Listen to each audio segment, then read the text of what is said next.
Hey everyone, in this video, I'll show you how to use the ClickUp AI Note Taker step by step so you can easily create, organize, and manage your notes using AI. Let's get started. First, open your browser and go to ClickUp website. Once you're here, click Get Started in the top right corner. Next, enter your email address and click Activate.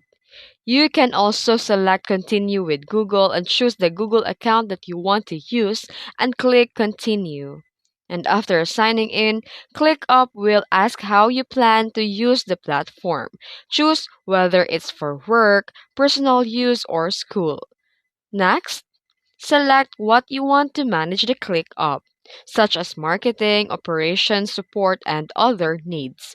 Continue selecting options based on your preferences, and also you have an option to invite the people to your workplace by entering their email address. This is the optional, so you can skip it if you're working solo.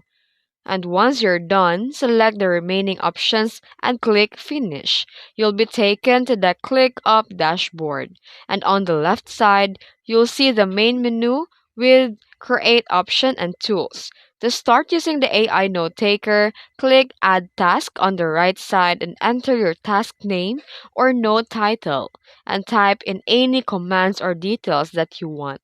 And from here, you can now use the ClickUp AI to automatically write, summarize, or organize your notes. You can explore different AI suggestions depending on what you need. And that's it. If you found this video helpful, don't forget to like and subscribe for more tutorials. Thanks for watching.